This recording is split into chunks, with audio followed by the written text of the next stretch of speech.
Guys, good evening. ఈరోజు మనం చేసేసుకుంటాము egg fry. చాలా సింపుల్ ఇంగ్రీడియంట్స్, తక్కువ టైంలో చేసేసుకోవచ్చు అనమాట. ఎప్పుడైనా సడన్గా చేసేసుకోవాలంటే చాలా టేస్టీగా చేసుకోవచ్చు. ఓకే అండి, దానికి కావాల్సినవి ఏంటంటే 6 బాయిల్డ్ ఎగ్స్ కట్ చేసేసినవి. ఒక్కొక్క ఎగ్ 8 పీసెస్ కింద కట్ చేయాలి. ఓకేనండి. జీలకర్ర ధనియాలు పొడి, కారం, ఉప్పు, ఉల్లిపాయ పచ్చిమిరపకాయలు 2 పచ్చిమిర్చి ఇంత మీడియం సైజ్, అండ్ ఒక పెద్ద ఉల్లిపాయ. ఓకేనండి, చిన్న చిన్న ముక్కలు కట్ చేసేసుకొని సరిపడా ఆయిల్. ప్రొసీజర్లోకి వెళ్ళిపోదాం. ఓకే గైస్, ప్రొసీజర్లోకి వెళ్ళిపోదాం. బన్నీ పెట్టేసాను, ఆయిల్ వేసేసాను. ఆయిల్ కూడా హీట్ అయిపోయిందండి. ఇప్పుడు ఫస్ట్ నేను ఏం చేస్తానంటే ఎగ్ పీసెస్ ఉన్నాయి కదా, ఇవి నేను ఫ్రై చేసేసుకుంటాను. ముందు చేయాల్సిన పని అదే.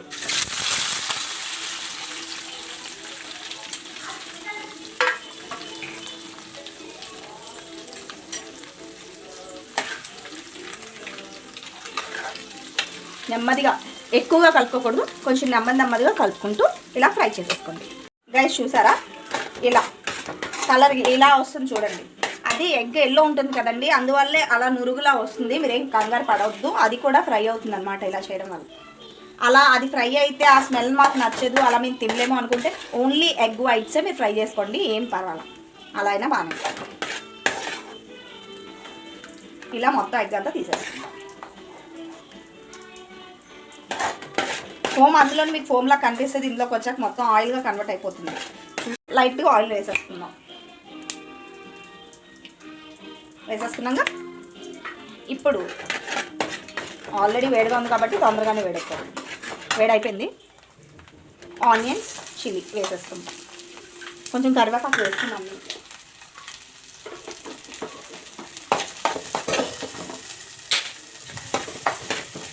కరివేపాకు ఎందుకంటే హెయిర్కి బాగా స్ట్రెంత్ తీస్తుంది కదా.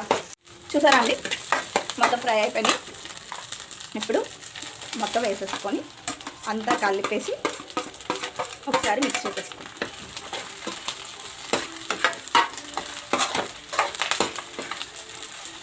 ఇందులో కారం వేసేసుకున్నాం, జీలకర్ర ధనియాల పొడి, సాల్ట్. ఓకేనండి, మొత్తం వేసాక ఒకసారి కలబెట్టుకుందాం.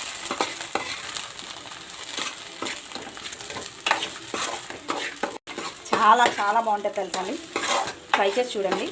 అసలు ఒక్కసారి ట్రై చేశారంటే అసలు నెక్స్ట్ టైం ఏంటి ఇలాగే చేసుకొని తింటా అంటారు.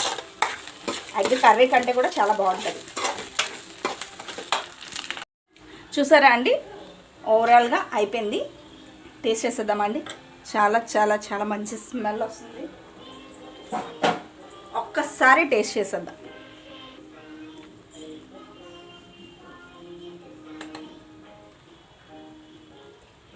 టేస్ట్ చేస్తుంది. కారపొడితో ఎప్పుడైనా తిన్నారా?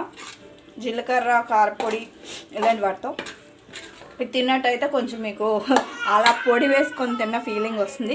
ఓకేనండి, ఒకసారి మీరు కూడా ట్రై చేసేయండి ఇంట్లో. నచ్చితే కనుక లైక్, షేర్ అండ్ సబ్స్క్రైబ్ చేయడం మాత్రం అస్సలు మర్చిపోవద్దు. కింద ఉన్న గంట సింబల్ నొక్కేయండి, ఎందుకంటే నా వీడియోస్ అన్నీ మీరు చూసేయాలి కాబట్టి. By viewers.